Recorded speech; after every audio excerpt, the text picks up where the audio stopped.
Ano kaya sira na ito? Bigla na lang ayaw umilaw.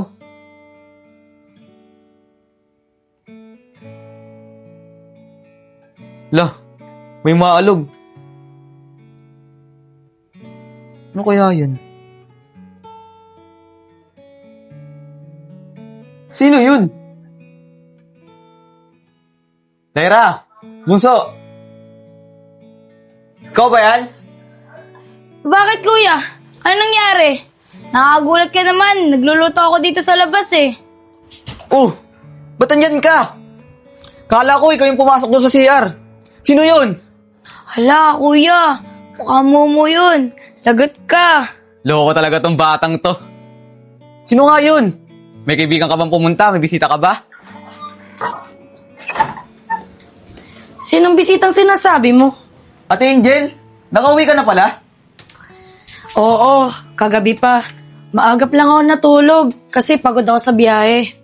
Bakit napaagap ang uwi mo, ate? Kala ko, next year pa ang tapos ang kontrata mo. Dapat, next year pa. Pero di ko na tinapos. Nagtangkaan kasi ako ng amo ko. Pero ngayon kuya, sabay kami maghanap ng trabaho ni Ate Dada. Dapat nga kanina. Kaso naalala ko linggo nga pala ngayon. Kaya bukas maghanap kami ng trabaho. Eh di hindi ka naalis, ate.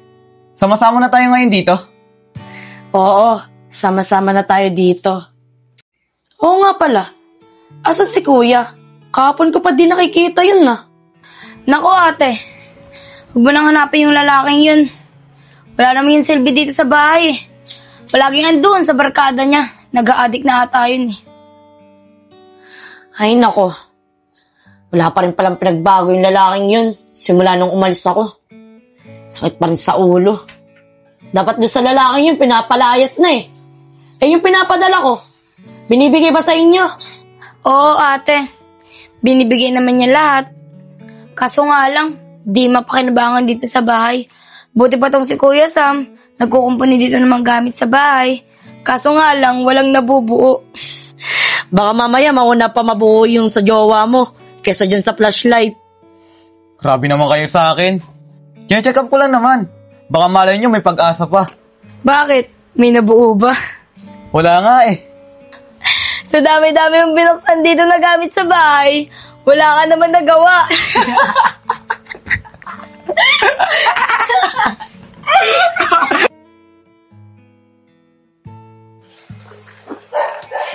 Ate, ayos na ba itong binili natin? Hindi ba ito magkukulang sa atin? Oo, bunso. Yan na lang kasi nakayanan ng budget ng ate. Paubos na rin yung ipon ko. Alam mo naman, di ba? Di ko natapos yung kontrata ko.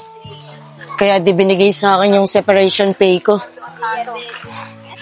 Paano yan, ate? Paibos na yung ipon mo. Eh, ikaw lang sumusuporta sa amin. Eh, lahat din ang in-apply natin kanina. Ang sabi, puro tatawagan. Eh, alam mo naman pag ganun, di ba? Hindi sila interesado. Ano magagawa natin? Kaya nga ayaw ko dito magtrabaho sa Pilipinas, di ba? Mahirap na nga gumanap ng trabaho. Pag nakahanap naman, mababa naman ang sahod.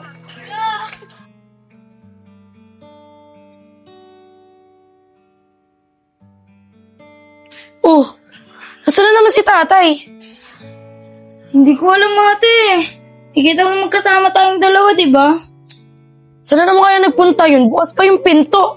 Ibaba mo nga muna yung nilano natin. Pinamili. Tara, hanapin natin si tatay.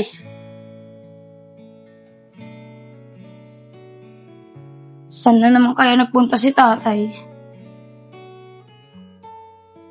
Problemado naman ako, tol. Palagi kasi akong binubunga ng asawa ko eh. Ikaw kasi, maagap ka nag-asawa eh. Feeling ko nga, ginayuma niya ako eh. Nako, dapat magpawisik ka ng asin para mawala epekto ng gayuma. Tama ba yun? Palagi kang binubunga ng asawa mo kahit wala kang ginagawa. Teka lang, tol. Di ba si Angel yun? Yung ex mo? Angel, kamusta? Saan kayo pupunta? Okay lang naman. Hinahanap kasi namin ng tatay namin eh. Nakita nyo ba? Di namin napansin eh. Kanina pa kami dito. Si kuya, nakita niyo ba? Di ba mga kaibigan niya kayo? Wala dito. Hindi ko alam kung nasan. Ganun ba? Sige, dyan na kayo Salamat. Sige, ingat kayo. Lalo ka na, Angel. Lalo na daw Angel. Gusto pa. Siyempre naman, tol. Nahuli lang ako ng babae. Kaya kami nag-iwalay. Ikaw kasi, babaero ka Sinjawa mo si Crystal, niloko mo din. Pinagpalit mo dyan kay Angge. Ganun talaga, tol. Pogi tayo Ano magagawa ko? Ano mga tol? Wala na ba yung mga kapatid ko? Tol. Wala na. Umalis na si Angel My Loves. Angel, may loves ka pa. Uy, may asawa ka na. Huwag mo nang pag-interesan yung kapatid ko. Joke lang, bayaw. Ikaw talaga, di ka mabiro. Uy, anong bayaw ka dyan? Susumbong kita sa asawa mo kay Angge. Nang bababae ka na naman. Kwan lang naman. Huwag mo ako isumbong. Parang di tayo magkaibigan. Ano, Jex? Napag-isipan mo na ba yung inalak sa'yo ni paring Sky? Sayang din yun. Oo nga, tol. Kailangan na kailangan ni kuya ng tao sa ibang bansa. Pag-iisipan ko muna, tol Sa ngayon kasi, kailangan nandito ako Kita nyo naman yung tatay ko, hindi na makalakad, di ba? Ugod na. Kaya kailangan bantayan ko rin. Kasi ako yung panganay sa amin Wala namang ibang magpoprotekta sa amin kasi yung mga kapatid ko puro babae. Yung isa namang kapatid kong lalaki na isa, si Samuel, bading naman kasi yun Pag-isipan mo nang mabuti. Kasi mahirap pumanap ngayon ng trabaho. O sige tol, pag-iisipan ko yun mabuti. Diyan na muna kayo Uwi na ako kasi nagugutom na ako ha? Ikaw talaga, tol. Palamunin ka talaga. Aray. Aray ko. Ano ba to? Aray ko. Balakang ko. Aray. Ang balakang ko. Aray. Sakit naman. Tol, may matandahin. Pero tol, lapitan natin. Balakang ko. Matutuhod ko. Tay, ano po nangyari sa inyo? Ba't po kayo nakaupo dyan? Mga anak, bigla nang hinantuhod ko at ako'y bumaksak. Ang sakit ng bayawang ko. Dumamay pa ang tuhod ko. Tara tay, hatid ka namin sa inyo. Pakialalay ako mga anak. Anak, paabot ng aking saklay. Maraming salamat mga anak.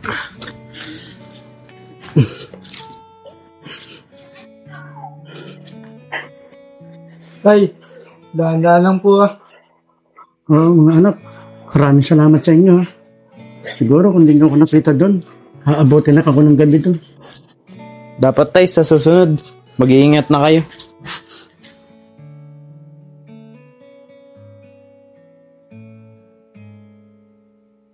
Tay, akin na po yung tungkod niyo. Ako na po maglalagay sa labas. Oh, tol. Ano nangyari dyan? Bakit kasama niyo tatay ko? Ipo nyo na lang dito. San-san kasi nagpupunta Di na nga makalakad Ikaw lang din nagpapahirap sa sarili mo tatay Mga tol, salamat sa inyo Sige, magkita-kita na lang tayo bukas. Salamat tol Tol, Robby, salamat. Okay. Saan ka ba galing, tay? Anong nangyari sa'yo? Okay. Tinaakay ka ng mga kaibigan ko. Hahanapin sana kita anak. Kaso biglang nanghina yung tuhod ko. Bigla akong bumaksak. Buti na lang, nakita ako ng mga kaibigan mo. Yun, hanggang sa tinulungan nila ako. Sa susunod tatay, huwag ka na nga lumabas-labas.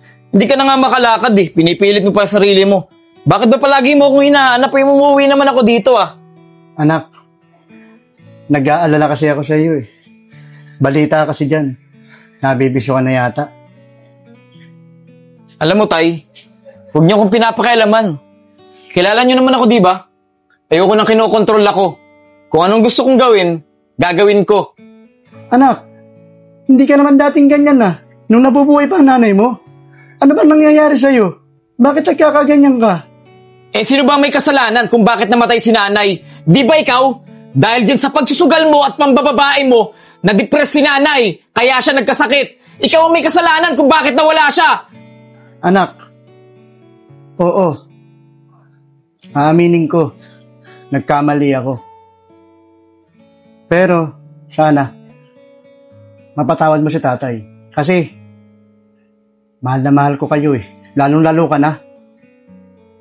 Kahit pagsisihan mo pa lahat ng ginawa mo, hindi mo na may babalik ang buhay ng nanay ko.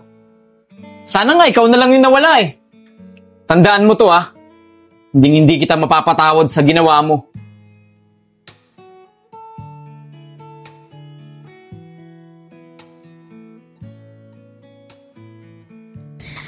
Ay, nako.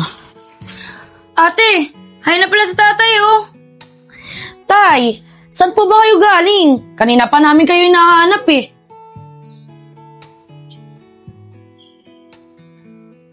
Ikaw talaga, tatay. Mga anak, hinahanap ko kasi ang kuya nyo. Pero, bigla nang hinaan tuhod ko at bigla akong maksak. Buti na lang may dalawang lalaki tumulong sa akin. Eh, paano kung walang nakakita sa inyo, tay? Anong mangyayari sa inyo? Ang tigas kasi ng ulo nyo eh. Pasensya na kayo mga anak. Ayaw ko kasi na may nasisirang buhay sa inyong magkakapatid. Tay, sa edad niya na yon, alam niya nang ginagawa niya. Di mo na kailangan sundan-sundan pa. Isalin mo nga to, na makakain na tayo. Sige, ate. Pasensya na kayo ha, mga anak. Gusto ko kasi pantay-pantay lang kayo. Isa pa, gusto ko magkasundo-sundo kayo mga magkakapatid. Lalong-lalo na ang kuya mo. Lalo ka na. Wala namang iba magtutulungan dito. Kundi tayo lang.